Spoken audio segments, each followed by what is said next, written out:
예, 안녕하세요. 강당도 인사드리겠습니다. 예, 갈라디아서를 이렇게 보도록 하겠습니다. 갈라디아서 5장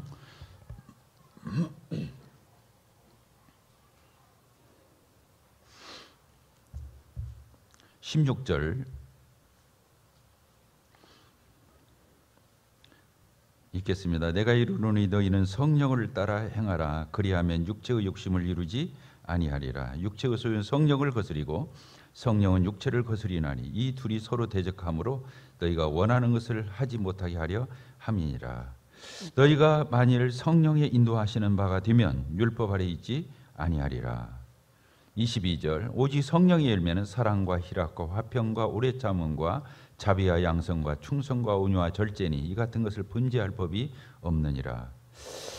25절 만일 우리가 성령으로 살면 또한 성령으로 행할지니 헛된 영광을 구하여 서로 노엽게 하거나 서로 투기하지 말지니라. 예, 성령을 따라 행하는 삶에 대해서 세 번째 시간인가요? 네 번째인가요? 세 번째인가요? 세 번째 시간을 이렇게 갖도록 하겠습니다. 모르겠어요. 한 번 더 해야 할지 모르겠는데 오늘 이렇게 주님이 인도하시는 대로 이렇게 하도록 하겠습니다. 성령을 따라 사는 삶 정말 멋진 삶이죠. 창세기 1장에서 하나님 우리를 창조하실 때 하나님의 형상대로 하나님의 모양대로 우리를 지으셨잖아요. 그 하나님의 형상, 하나님의 모양이 하나님이 우리를 지으신 본래의 인간을 하나님을 닮은 존재로 지으신 목적이었잖아요. 그런데 이게 아담의 타락으로 인해서 모든 인간이 죄인이 되고 거기에 왜곡이 되고 삐뚤어지고 파괴되고 하나님과 단절됨으로 하나님의 형상이 우리에게서 사라지는 퇴색되는 이런 것들이 있어요. 그런데 하나님은 이걸 회복시키는 게 목적이에요. 하나님의 형상, 그 하나님의 어떠함이 우리를 통해서 나타나기를 바라시는. 그런데 그게 누구 안에서 회복되는 거예요? 예수 그리스도로 말미암아서 그 죄가 모든 걸 파괴했는데 예수 그리스도의 구속 사역을 통해서 그 죄가 해결되는 거잖아요. 그 죄의 거리가 끊겨지는 거죠. 그리고 나서 예수 그리스도를 통해서 우리가 대속을 받고 죄 사함을 받으니까 이제 누가 오실 수 있어요? 내 안에 죄가 해결되니까 성령 하나님이 내 안에 드디어 오실 수가 있어요. 그래서 예수님은 인간의 몸을 입고 오셔 우리의 죄의 대속 사역을 해서 우리 죄를 해결해 주셨죠. 우리를 가르쳐 주셨어요. 또 우리를 그렇게 변화시켜 주셨어요. 그런데 예수님은 우리 곁에 계신 거예요. 사실은 인간의 몸을 입고 오시니 우리 속에 들어갈 수는 없잖아요. 영적으로는 들어오실. 그런데 성령으로 들어오실 수 있죠. 그래서 성령님이 우리 안에 들으셔서 우리를 속에서부터 변화시키시고 속에서부터 우러나서 인격의 저 중심에서부터 근원에서부터 우리를 바꿔주시는 거죠. 그래서 이전 것은 지나갔으니 보라 그리스도 예수 안에서 우리가 새롭게 되었다. 이 말은 예수님을 통해서 죄사함 받았다 여기서 끝나는 게 아니라 성령을 통해서 근본적으로 거듭나게 했다는 거예요. 그래서 하나님의 시인 성령 제3위 되신 하나님이 우리 가운데 들으셔서 우리 안에 인격적으로 내주하셔서 성령 하나님이 우리를 보혜사가 되셔서 보호하시고 은혜 베푸시고 가르치시고 우리에게 충고하시고 격려하시고 힘주시고 능력 주시고 야 성령님 우리가 잘못할 때는 탄식하시고도 그러면 안 돼라고 말씀하시면서 우리를 끝까지 인격적으로 다듬어 가시고 상관하시고 주장해 가시는 그 성령님의 손길을 느끼는 게 신앙생활이죠. 그래서 성화는 이걸 얘기하는 거예요. 성령을 따라 사는 거죠. 성령을 따라 사는 거예요. 그래서 우리 구원받은 그리스도인이 첫째 알아야 할 것은 어떻게 해서 성령 받아요? 구원은 성령 받기 위해서예요. 신분적으로 죄사함만 받고 천국 간다 이걸로 끝나는 게 아니라 실제로 우리가 죄를 이기고 하나님의 형상대로 우리 주님의 모습대로 우리 주님을 닮아가는 하나님의 그 성품이 우리를 통해서 나타나는 이 지점에까지 가고자 하는 게 구원의 목적이에요. 단지 죄사함 받고 천국 간다 의롭다함 얻었어 만세 오고 끝나는 게 하나님의 구원의 목적이 아니라는 거예요. 그래서 성령님 우리 안에 내주셔서 감히 우리와 같은 자들이 하나님의 성품을 나타내는 거예요. 그래서 구원받으면 진짜 우리의 말이나 언행, 심사간에 모든 인격의 전 스타일에서 그리스도의 냄새가 나고 그리스도의 향기가 나고 이런 아름다운 덕이 우리 가운데서 이렇게 나야 되는 거죠. 그걸 성화라고 하는 거예요. 이게 안 나타난다면 신분구원 의심해 봐야 돼요. 그 신분구원의 의미가 별로 없어요.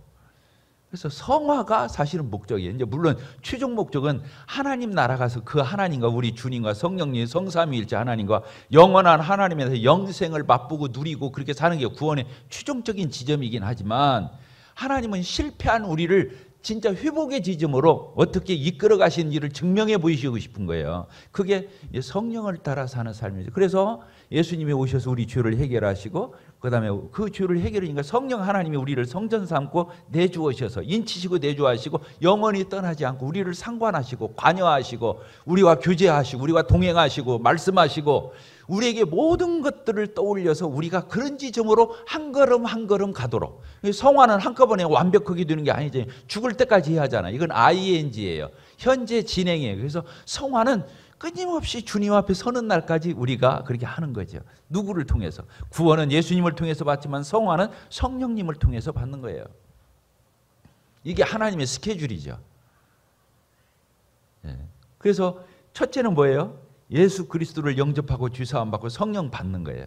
성령을 받았잖아요. 그러면 구원받은 성도가 성화를 하기 위해서는 내 안에 성령이 계셔. 나 예수님 믿었잖아. 영접했잖아. 내가 주사함 받았잖아. 내가 의롭게 되었잖아. 그러니까 내 안에 누가 계신다는 거예요. 그래, 성령님이 내 안에 와 계시지. 나 성령 받았어. 이 의식이 굉장히 중요한 거예요. 주사함 받았어. 이건 반쪽도 안 되는 거예요. 성령이 내 안에 와 계셔.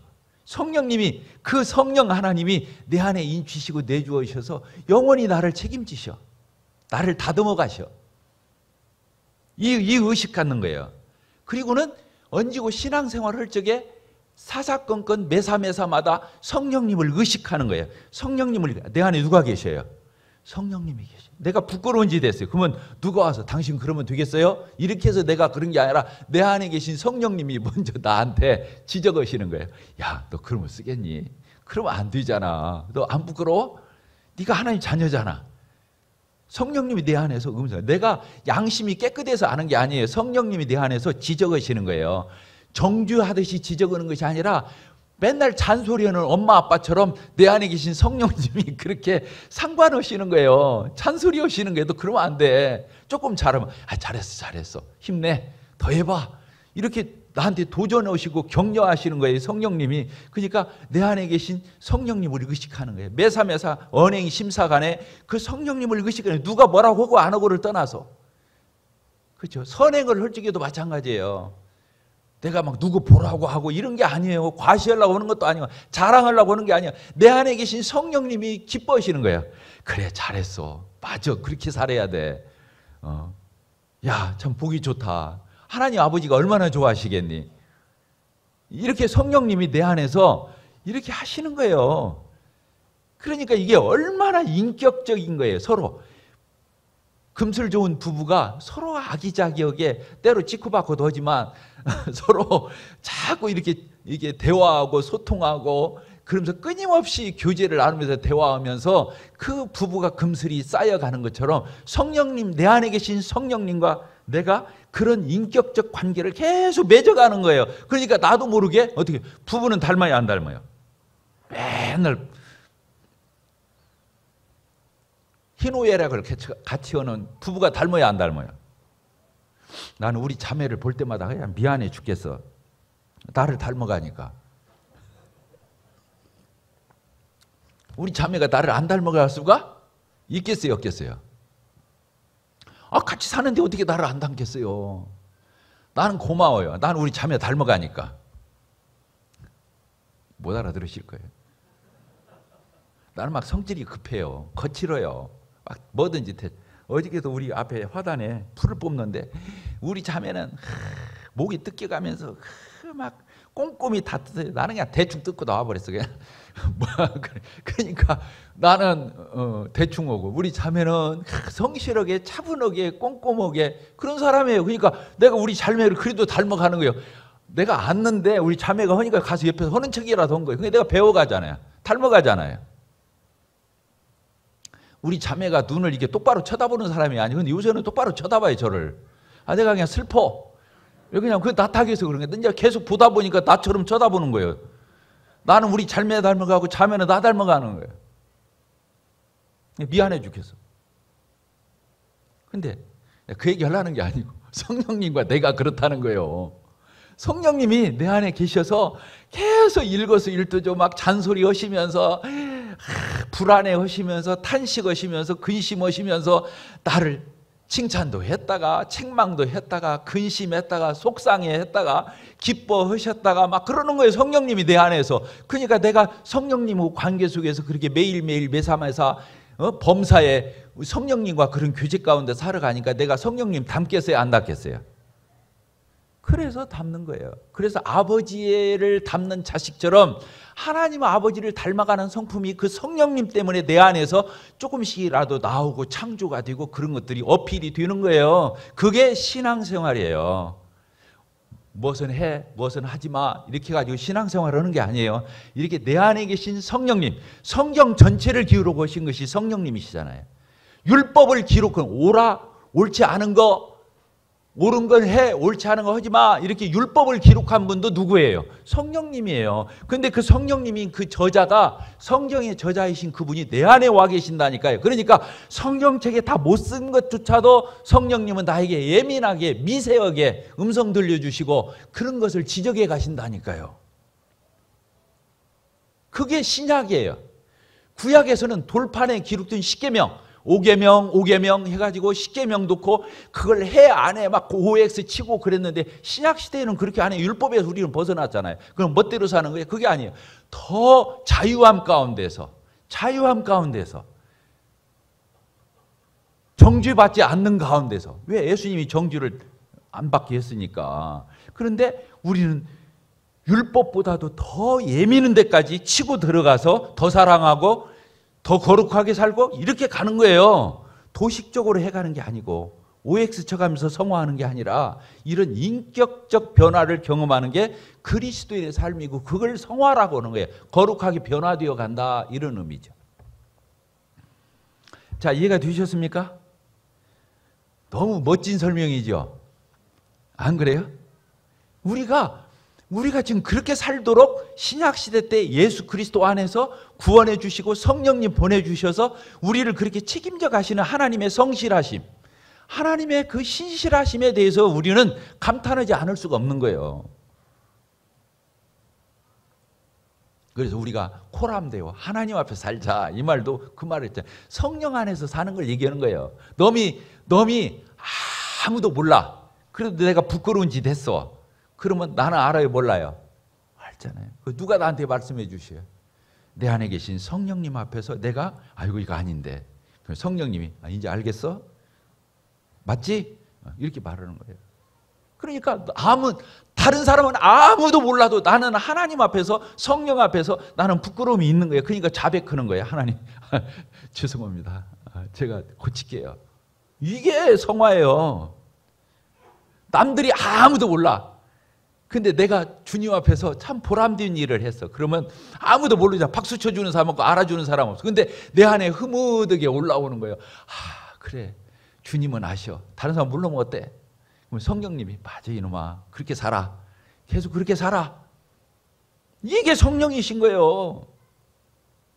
자, 차원이 높아요, 안 높아요? 교회도 그래요. 교회에서도 율법적으로 사는 사람은 그럴듯하게 보여요. 무엇은 하고 하지 말고 맨날 그거 따지고 그거 어필하니까 OX 치니까 선명하지요. 뭔가 규모가 딱 잡힌 것처럼 틀이 딱 잡힌 것처럼 율법이 그런 거예요. 틀이거든, 틀. 그러니까 뭐가 있게 보여. 근데 속으로 들어가면 힘이 없어. 왜 그냥 껍데기로 오는 것은 무슨 힘이 있어요? 저 속에서 우러나와야 힘이 있는 거예요. 이게 성령으로 하면은 표가 안 나요. 그럴듯하게 안 보여. 폼이 절 떨어져요. 그렇게 어필이 되지 않아요. 그런데 성령으로 오는 사람은 안 지치는 거예요. 성령으로 오는 사람은 안 지칠 뿐만 아니라 자유로움이 있어요. 안 알아줘도 상관없어요. 하나님 앞에서 줄겨서 오는 거예요. 줄겨서. 그러니까 그 사람을 누가 막아요? 누가 그 사람을 이길 수가 있겠어요? 그래서 율법으로 사는 사람은 그럴듯하지만 결국에 한계가 오고 뒤로 낮아버지는 거예요. 나중에 가보면 그래요. 그렇잖아요. 그런데 이렇게 성령으로 복음 안에서 기쁨으로 즐거움으로 인격적으로 우러나서 이렇게 사는 사람은 한두 끝도 없이 해도 그 사람은 지치지 않는 거예요. 계속 즐기는 거예요. 계속. 그래서 없는 사람은 있는 것도 빼앗기게 돼 있고 있는 사람은 더 받아서 풍족하게 되는 것은 복음의 원리인 거예요.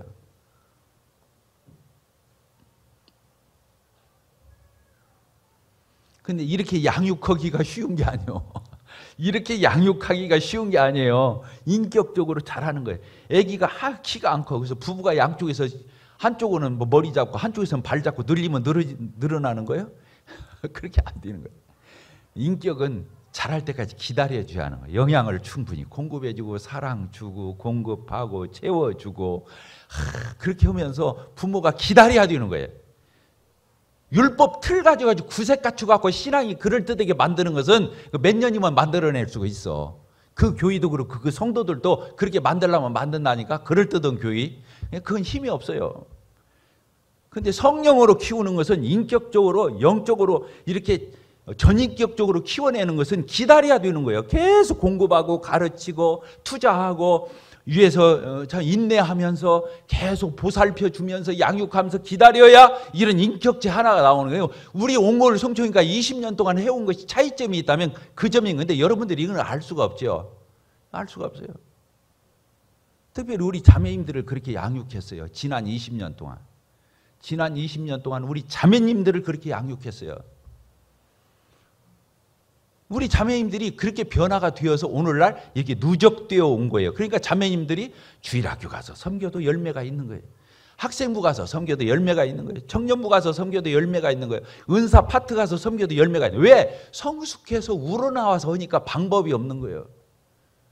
성숙해야 되는 거예요. 이 성숙은 아까 만대로 구원받은 지 연수만 따지고 모임생활 초창기부터 지금까지 생긴 그런 것이 중요한 게 아니에요.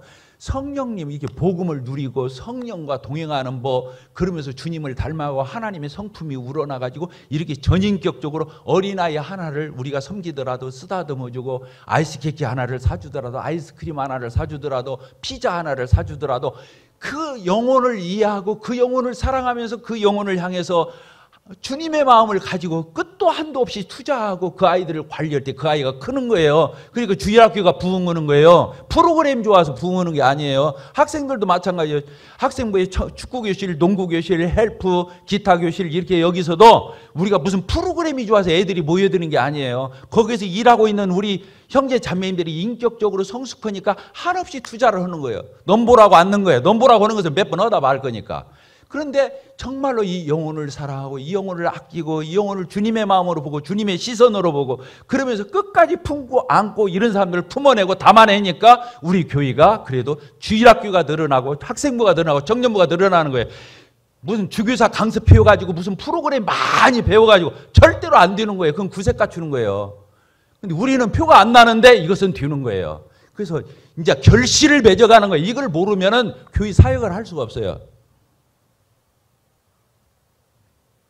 근데 이것은 표가 안 나는데 누가 꾸준히 계속할 거냐고요. 성령으로 살면 할 수 있어요. 복음적인 원리로 하면 살 수 있어요. 그래서 이렇게 교회가 담아내는 거예요. 껍데기로 언뜻 보기에는 우리 교회가 체계적이지 않은 것 같고 조금 미숙하게 보이고 좀 거칠게 보이고 그렇게 보일지라도 우리 교회가 알게 모르게 이 잠재력은 이 영적 잠재력, 이런 영적 가능성이 무한한 교회가 저희 교회예요. 미안해. 우리 교회 막 이렇게 자랑해서 미안한데 이제 이런 시선을 가지고 교회를 볼 수 있어야 되는 거예요. 이 성령으로 살아요. 지금도 이런 설교를 하잖아요. 이거 표가 안 나요. 성령님 보이가 안 나지.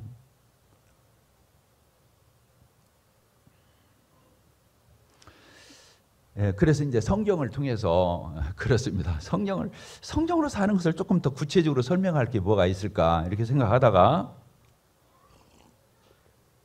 출애굽기를 보도록 하겠습니다. 출애굽기 13장을 보도록 하겠습니다.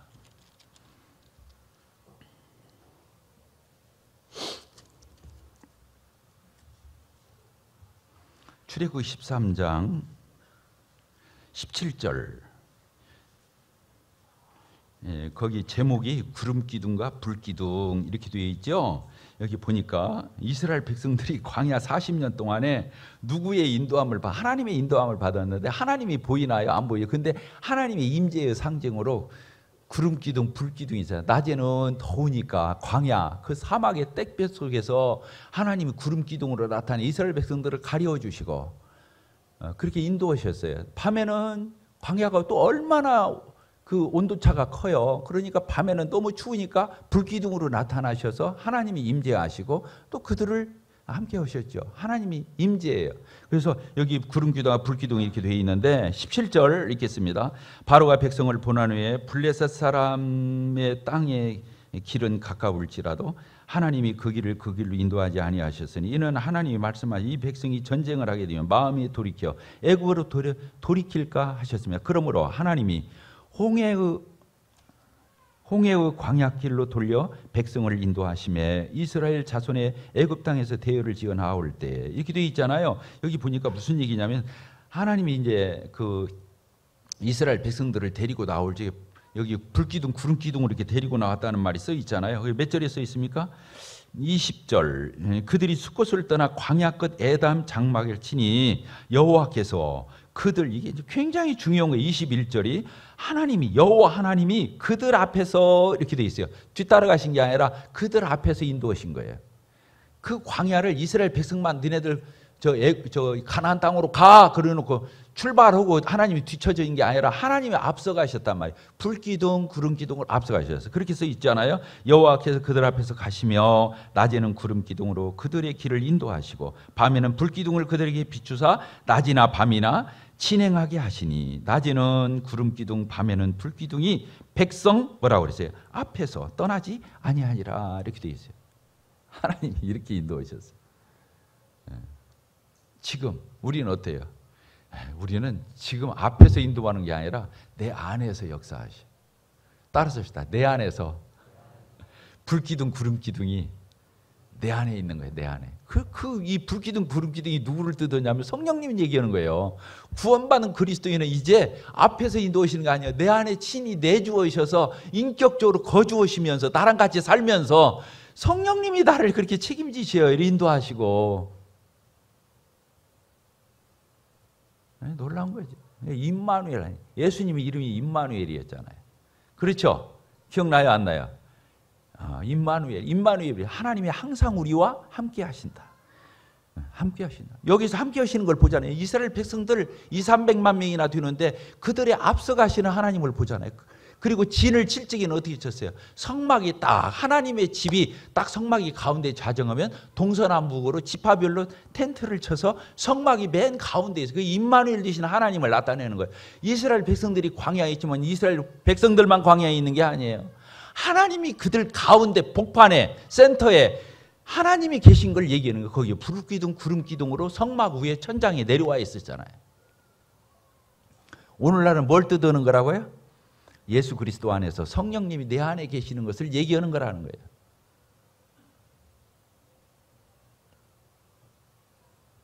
한 구절 더 보도록 하겠습니다. 민수기를 이렇게 보도록 하겠습니다. 민수기 9장을 보도록 하겠습니다. 민수기 9장 15절 제가 읽겠습니다. 민수기 9장 15절 성막을 세운 날에 구름이 성막 곧 증거의 성막을 덮었고 이 하나님의 영광의 구름이 성막을 덮었어요. 저녁이 되면 성막 위에 이 구름이 뭘로 바뀌어요? 불 모양 같은 것이 나타나서 아침까지 깜깜한 그 이제 새벽에 동이 틀 때까지 이 불 모양으로 변해가지고 임재하고 항상 그러하여 낮에는 구름이 이제는 구름으로 변해. 낮에는 그것을 덮었고 밤이면 불 모양이 있었는데 구름이 성막에서 떠오를 때 이제 구름이 성막에서 이게 머물러 있다가 딱 떠오르면은 이스라엘 자손이 곧 딱 텐트 다 접어가지고 어떻게 했어요? 그 구름을 따라 행진했단 말이에요. 앞으로 나아갔다. 그리고 구름이 머무는 곳이 있으면 거기에 성막을 쳐서 거기에 거기에 진을 치고 성막에 진을 치고 이스라엘 백성들이 동서남북으로 진을 쳤으니 이렇게 돼 있어요. 이게 구름이 떠오르면은 빨리 텐트 걷어서 같이 따라가고 구름이 머무르면 성막 진치고 그걸 동서남북으로 이스라엘 백성들이 진치고 거기에 같이 있었다는 거예요. 그렇게 좀 써 있잖아요. 놀라워요. 18절 이스라엘 자손이 여호와의 명령을 따라 행진하고 앞으로 나가고 여호와의 명령을 따라 또 진을 쳤고 구름이 성막 위에 머무는 동안에는 그들이 진영에 머물 구름이 딱 머물러 있으면 이스라엘 백성들이 이제 머무르는 거예요. 거기다 진치고 있는 거죠. 19절 우리 같이 한번 읽어봅시다. 구름이 성막 위에 머무는 날이 오래일 때, 아이고 이거 보니까 막 일주일도 아니고 한 달도 아니고 막 몇 달을 이 구름이 안 떠올라. 그러면 거기 진치고 있어야 하는 거예요. 이게 써 있잖아요. 그 다음에 뭐라고 되어 있어요? 18절 구름이 성막 위에 머무는 날이 오래일 때니 이스라엘 자손이 여호와의 명령을 따라 행진하지 아니하고 그냥 계속 머물러 있고, 혹시 구름이 성막 위에 머무는 날이 적을 때, 아니 구름이 머물러서 텐트를 쳤어. 성막 진치고 텐트를 쳤는데 그 다음날 아침에 또 구름이 떠올라 버려. 그러면 빨리 또 접어서 또 구름을 따라갔다는 거예요. 여기 그렇게 써요. 길 때 그 머무른 기간이 길 적에는 긴 대로 거기 머무르고, 또 머무는 기간이 짧으면 짧은 대로 또 빨리 텐트 걷어서 같이 출발하고. 그러니까 주도권이 누구에게 있는 거예요? 하나님께 있는 거예요. 알 수 있잖아요. 하나님이 주인이니까 하나님이 주권이 있는 거예요. 이거 주권을 배우는 거예요. 자기들이 빨리 가고 싶다고 빨리 가고 늦게 가고 싶다고 늦게 가고 이런 게 아니라는 거예요. 하나님이 오래 머물면 같이 머물러야 되고, 하나님이 빨리 가자면 또 빨리 가야 되고, 이게 모든 것이 하나님의 주권의 손길 가운데 있었다고 하는 거예요. 우리의 삶 가운데 그렇습니까? 안 그렇습니까? 이 자리에서 말을 해도 될지 안 될지 저는 부끄러운 게 있어요. 요새 신호등 어기가지고 신호등 어긴 것도 아이고 비싸더만. 근데 또 과속도 몇 장 날라왔어. 이번에 보너스 돈이 생기길래 그것부터 갚았네. 이게 뭐예요? 성질이 급한 거예요. 가지 말라면 가지 말아야. 속도를 60이라고 하면 60을 내야지. 왜 80을 내냐고. 신호등이 성령님이요, 요새는. 그래서 주님 앞에 내가 회개해요. 아직도 제가 거칩니다. 아직도 제가 급하네요. 주님 죄송해요. 그런 거예요. 쪽지 받으면 그것부터 기도해요. 아직도 멀었구나. 그러니 우리 자매는 옆에서 얼마나 속상하겠어. 성령님 탄식 얻으시듯이. 그렇게 써 있어요. 20절.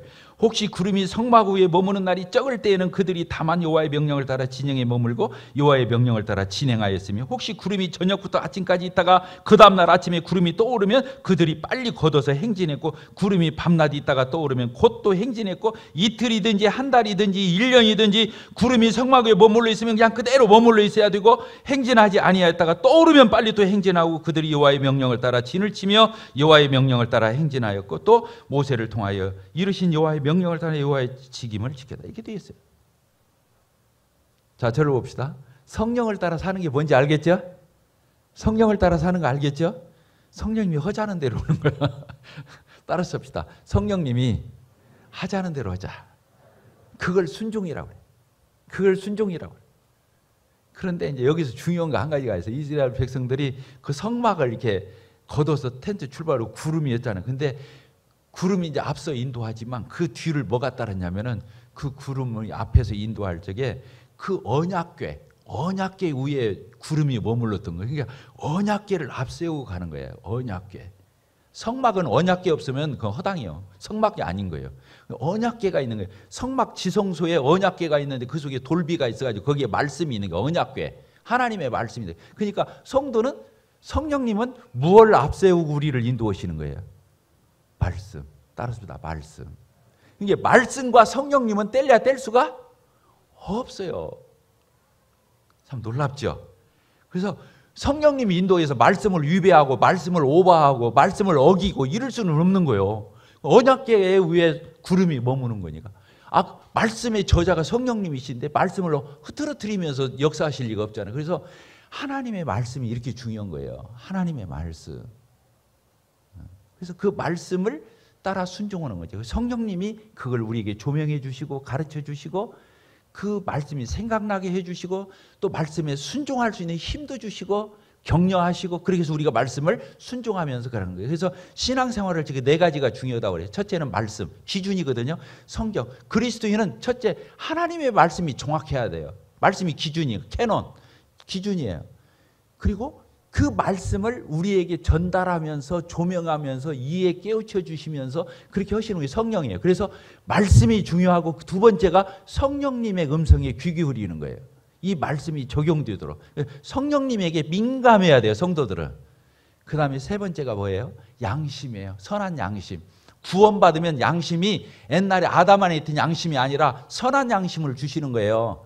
그러니까 내가 선한 양심을 가지고 말씀에 대해서, 성령님의 음성에 대해서, 성령님의 이런 조명에 대해서 민감하게, 투명하게, 또 그것을 빛 가운데 위선하지 말고 어린아이처럼 순전하게 반응하는 선한 양심을 지켜야 돼요. 구원받은 성도는 이 선한 양심이 그렇게 중요한 거예요. 왜? 말씀과 성령을 인식하는 게 내 안에서 선한 양심이거든요. 양심을 속이면 말씀은 그래도 현실은 안 그렇잖아. 말씀이 그렇다 해서 우리가 어떻게 그렇게 다 살아. 이렇게 말하는 게 선한 양심이 아닌 거예요. 선한 양심은 못 오면 뭐라고 했냐면 아이고 하나님 저 못했어요. 저는 안 되네요. 고백하고 자백해야 되는 거예요. 합리화하고 끌어내리는 게 아니라 그게 선한 양심의 발로인 거예요. 맞으면 맞다고요. 다음에는 내가 이번에 실패해서 다음에는 그렇게 살아야지. 이렇게 말을 해야 맞는 거지. 그래서 구원받은 성도에게 진짜 중요한 것은 뭐냐면 선한 양심을 잃으면 안 돼요. 그래서 그것을 몇 번 어기고 계속 어기다 보면 양심이 마비되는 거예요. 신앙이 파선하는 거예요. 뻔히 알면서도 안 그렇다고 자기가 자꾸 위장하고 변명하고 합리화해서 나중에 그렇게 가는 것에서 신앙이 이탈하는 거예요. 이게 굉장히 중요하죠. 그래서 선한 양심, 그 선한 양심대로 우리가 할 수 있는 대로 그게 이제 순종이에요. 답사 순종. 순종을 해야 열매를 맺죠. 그 선한 양심이 성령님의 음성, 하나님의 말씀을 잘 조명해서 내 삶에 적용하도록 내가 순종했을 때 열매가 맺히는 거예요. 열매를 맺히면 하나님이 기뻐하셔요. 열매를 하나님 앞에 드릴 수 있으니까. 성령의 열매를 맺히면 하나님이 기뻐해요. 그리고 나는 축복이 되는 거예요. 나는 이제 하나님 나라 가면 그리스도의 심판대에서 상급이 있는 거예요. 상급. 구원은 당연히 받는 거고 상급을 또 받는 거예요. 놀라운 거죠. 그래서 신앙생활에 있어서 중요한 거 4가지. 첫째가 뭐라고요? 말씀. 두 번째가 뭐라고요? 그 말씀을 조명해주고 그 말씀대로 인도하고자 하는 성령님. 세 번째가 뭐라고요? 그걸 접촉해서 콘택해서 이 반응을 할 수 있는 감각기관이 선한 양심이라니까요. 말씀과 성령, 여기에 접촉이 선한 양심. 이 양심에 따라 내 몸을 움직이는 게 순종이에요. 순종을 하면 그 열매가 맺히는 거예요. 열매. 그 열매가 되면 하나님이 영광을 받으시고 나는 축복이 되는 거예요. 나중에 영원한 하나님의 나라에서 이제 상급이 있는 거예요. 상급이 있는 거예요. 상급 받으려고 하는 건 아닌데 상급 주시는 거예요. 놀라운 거죠. 신앙의 주도권이 누구에게 있다고요? 구원이 뭐예요? 내가 주인 되었던 내 생애에서 내 인생의 주인이 누구였어요? 나의 주인이 나였잖아요.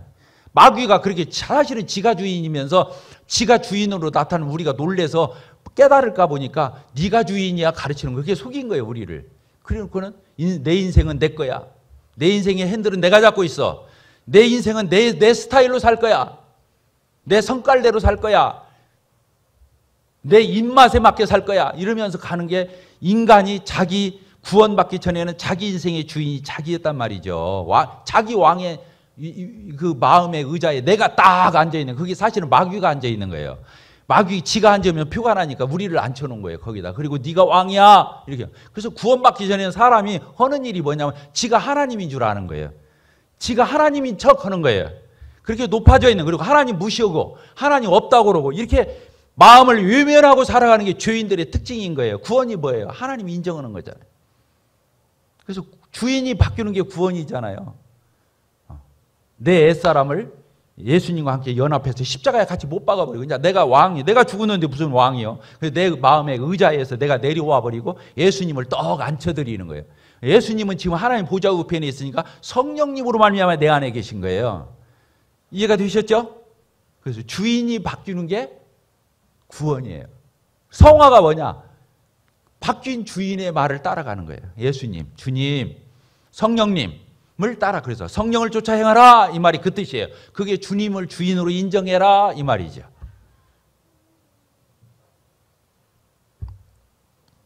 자, 우리 한 구절 또 읽읍시다. 열왕기상 역대상 구약성 626페이지 이렇게 보게 되니까 이 사울왕하고 다윗왕이 대조가 되는 장면이 나옵니다. 근데 사울왕이 초대 왕이었잖아요. 이제 두 번째가 다윗왕이었는데 이제 다윗왕 다음에 솔로몬이었잖아요. 이렇게 되어 있는데 이 초대 왕이었던 사울이 하나님 앞에 폐위가 돼요. 왕 자리에서 너 왕 안 되겠다. 그리고 다윗 그 어린아이 데려다가 기름 부어서 왕을 세웠잖아요. 근데 두 사람의 특징이 있어요. 사울은 조금 전에 말한 대로 자기가 결정해요. 자기 주도예요. 자기가 결정해요. 그러니까 뭔 말이냐면 하나님한테 안 물어봐. 따라서 봅시다. 하나님한테 묻지 않는다. 이게 지 주장대로 하고 지 의견대로 지 의사대로 하는 거예요. 사울왕이 그랬어요. 그래서 몇 절에 써 있냐면 10장 몇 절에 써 있어요. 13절. 10장 13절 제가 이렇게 사울이 죽은 것은 여호와에게 범죄하였기 때문이라. 그가 여호와의 말씀을 어떻게 했어요? 하나님 말씀대로 안 따랐어요. 그리고는 빼없는 전에 신접한 자들 무당들한테 가서 가르침을 청하고 14절 같이 읽읍시다. 시작. 여호와께 묻지 아니하였으므로 여호와께서 그를 죽이시고 그 나라를 이새의 아들 다윗에게 넘겨주셨다. 이렇게 되겠어요. 그러니까 왜 사울왕이 범죄하고 잘못됐냐면 하나님 앞에 안 물어본 거예요. 하나님 물어보면 대답해 줬을 건데 이렇게 저렇게 했을 건데 자기 주장대로 자기 의견대로 자기 좋은 소견대로 한 거예요. 안 되는 거예요. 근데 다윗은 어떻게 했어요? 다윗은 네?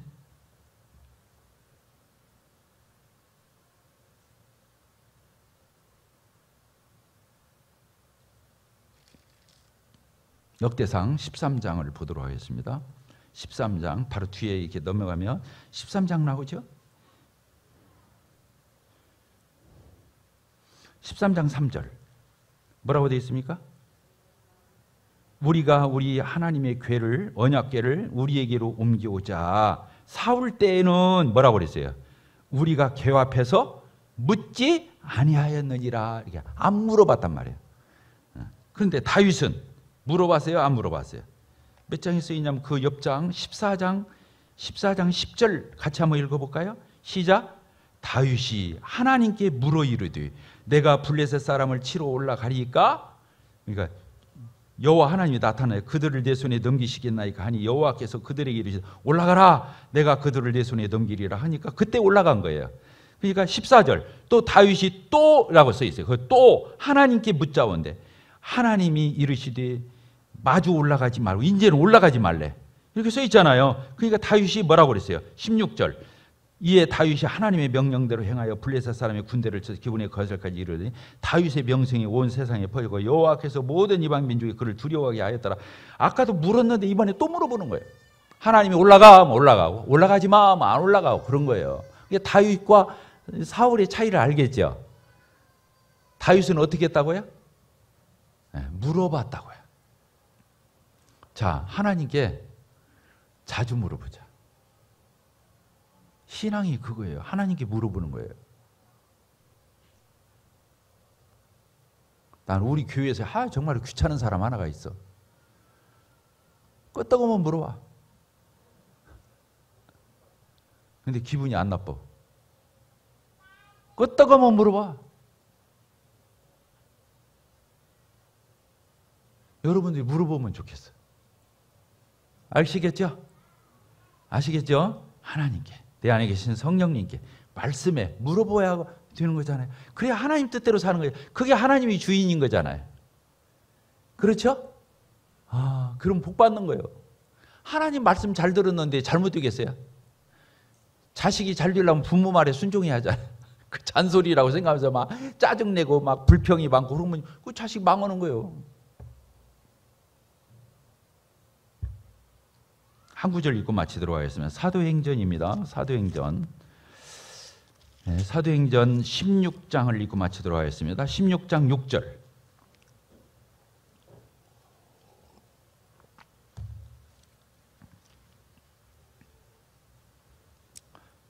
제가 읽겠습니다. 성령이 아시아에서 말씀을 전하지 못하게 하시거늘 그들이 부르기와 갈라디아 땅으로 다녀가 무시아 앞에 이르러 비두니아로 가고자 했으되 여기 있지 않아요? 뭐라고 되어 있어요?